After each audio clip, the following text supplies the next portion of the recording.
Welcome back. SV Mohan Reddy గురించి కర్నూలు జనం ఏమంటున్నారు? వైసీపీలో ఉన్నారని ఓటేస్తే టీడీపీలోకి మారడాన్ని ఎలా అర్థం చేసుకుంటున్నారు? నియోజకవర్గంలో నిర్ణాయక శక్తులైన ముస్లిం మైనార్టీలు ఇప్పుడు కూడా ఎమ్మెల్యే వైపే ఉన్నారా? పార్టీ మారడానికి ఆయన చెప్పిన కారణం అభివృద్ధి. మరి ఇప్పుడు ఆశించిన అభివృద్ధి జరుగుతోందా? గ్రూప్ కొట్లాటల సంగతి ఏంటి?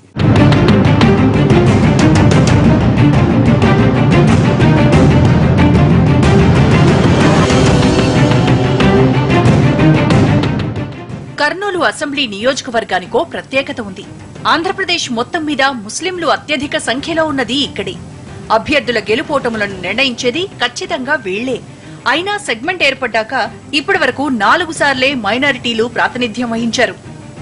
నియోజకవర్గంలో 2,33,000 ఓట్లు ఉన్నాయి. ఇందులో 40% ముస్లింలే. తర్వాత ఎస్సీలు ఎక్కువ. బీసీ, రెడ్డి, వైశ్య సామాజిక వర్గాలు కూడా గణనీయంగా ఉన్నారు.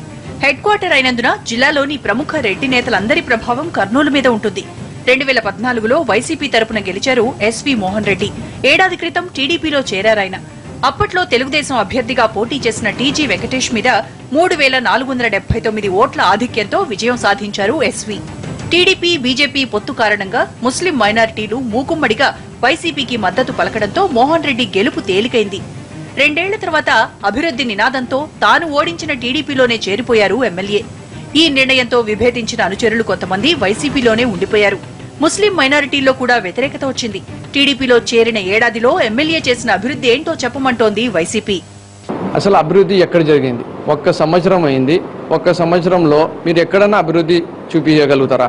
ఇంకా లాస్ట్ ఇయర్ అన్నా కనీసం నీళ్ళన్నా తాగిండ కర్నూలు వాళ్ళు, కానీ ఈసారి కనీసం నీళ్ళ సౌకర్యం కూడా లేకుండా పోయింది. మరి దానిపైన ఏమైనా చర్యలు తీసుకున్నారంటే కంప్లీట్ ఫెయిల్యూర్. దానికోసం వైఎస్ఆర్ పార్టీ తరఫు నుంచి మేము చాలా పెద్ద ఎత్తున నిరసన కార్యక్రమం చేపడాల్సింది వచ్చింది. ఈ అసెంబ్లీ నియోజకవర్గం పూర్తిగా పట్టణ ప్రాంతమే. 2009లో వరదల తర్వాత ప్రభుత్వం భారీగా నిధులు విడుదల చేయడంతో రోడ్లు, డ్రైనేజీలు బాగుపడ్డాయి. అయితే సిటీలో తాగునీటి సమస్య తీవ్రంగా ఉంది. గతంలో ఎప్పుడూ ఇంత దారుణంగా లేదు.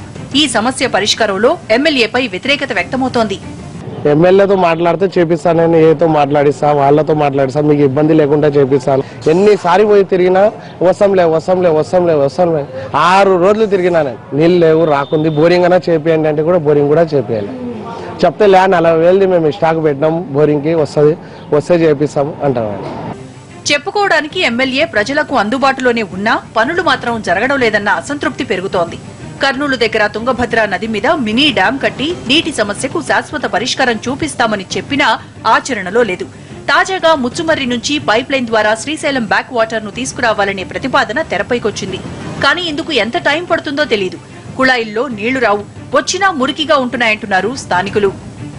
అంటే వస్తాడు, తిరుగుతాడు, ఏం పని చేసేది ఏం లేదు, ప్రజలకు ఉపయోగపడితే ఏం లేదు. వాళ్ళ పనులు వాళ్ళు చదువుతున్నారు, పబ్లిక్ పట్టించుకున్న నాదుడు ఎవరు వస్తారు పోతారు అంతే, ఒక చూస్తారు పోతారు, చేసింది ఏం లేదు. పరిష్కారం ఎక్కడైతే సార్ చూస్తారు పోతారు అంతే.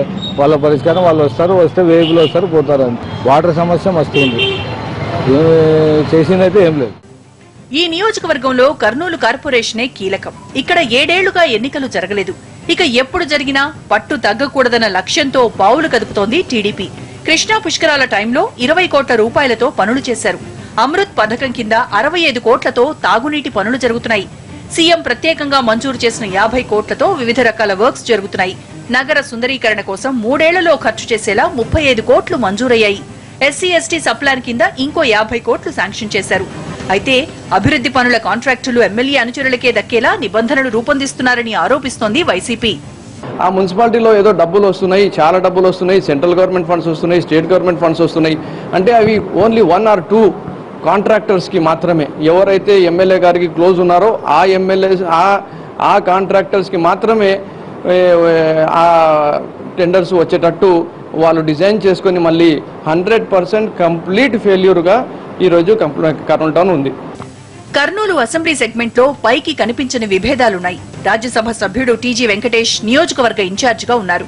ఎమ్మెల్యేకి ఆయనకు మధ్య బహిరంగ విభేదాలు లేకున్నా అభివృద్ధి పనులు, అధికారుల బదిలీల విషయంలో ఏకాభిప్రాయం రావడం లేదు.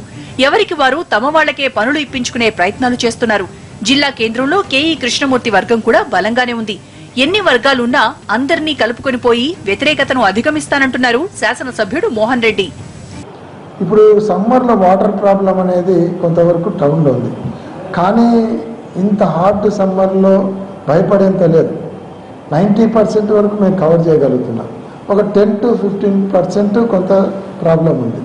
కర్నూలు ప్రజలకు డైరెక్ట్ ముచ్చుమర్రి నుంచి అంటే శ్రీశైలం డ్యామ్ వాటర్ డైరెక్ట్గా పంపింగ్ చేసి కర్నూలు టౌన్కు నీళ్లు తీసుకొని వచ్చే కార్యక్రమానికి మేము సర్వే మొదలుపెట్టాం. అంచనా దాదాపుగా 400 కోట్లు కావచ్చు అనుకుంటున్నాం. సర్వే జరుగుతుంది. ఒక 2 monthsలో సర్వే అయిపోతే ముఖ్యమంత్రి గారిని గట్టి పట్టుకొని అది శాంక్షన్ చేయించుకొని వచ్చామంటే రాబోయే 200 సంవత్సరాల వరకు టౌన్ ఎంత డెవలప్ అయినా వాటర్ ప్రాబ్లం రాకుండా ఉండే చర్యలు తీసుకుంటున్నాం. డెఫినెట్గా సాధిస్తామనేటువంటి నమ్మకం ఉంది.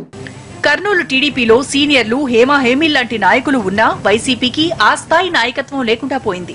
ఎమ్మెల్యే పార్టీ మారాక హఫీజ్ ఖాన్ నియోజకవర్గ బాధ్యతలు చేపట్టారు. ఆయనకు మిగతా నాయకులంత పేరు లేకున్నా స్థానికంగా ముస్లింల ఓట్లే కీలకమైనందున అదే తమకు కలిసొస్తోందని భావిస్తోంది ప్రతిపక్ష పార్టీ. ఈ అవకాశాన్ని ఉపయోగించుకుని ఎదగాలన్న లక్ష్యంతో స్థానిక సమస్యల మీద ఎప్పటికప్పుడు ఆందోళనలు నిర్వహిస్తున్నారాయన. ముఖ్యంగా ఎమ్మెల్యే పార్టీ జంపింగ్ మీదనే వైసీపీ దృష్టి పెట్టింది. భూమా నాగిరెడ్డి బావమర్ది కూడా అయిన ఎస్వీ అప్పట్లో తన బావ పార్టీ మారడాన్ని వ్యతిరేకించారు. ఆయన వెళ్లిపోయినా నష్టం లేదన్నారు. కట్ చేస్తే కొన్నాళ్లకే సైకిల్ ఎక్కారు ఎస్వీ. ఇక కాంగ్రెస్ పార్టీ నామమాత్రంగానే మిగిలిపోయింది. కోట్ల సూర్యప్రకాష్ రెడ్డికి సిటీలో అనుచరగణం ఉన్నా ప్రస్తుతం పార్టీనే ప్రజలు తిరస్కరించడంతో ఆయన సైలెంట్ అయిపోయారు. మొత్తం మీద కర్నూలు నియోజకవర్గంలో ఎమ్మెల్యే మీద వ్యతిరేకత నివురుగప్పిన నిప్పులా ఉంది. అయితే ప్రత్యర్థి బలంగా లేకపోవడం ఆయనకు కలిసొచ్చే అంశమంటున్నారు విశ్లేషకులు.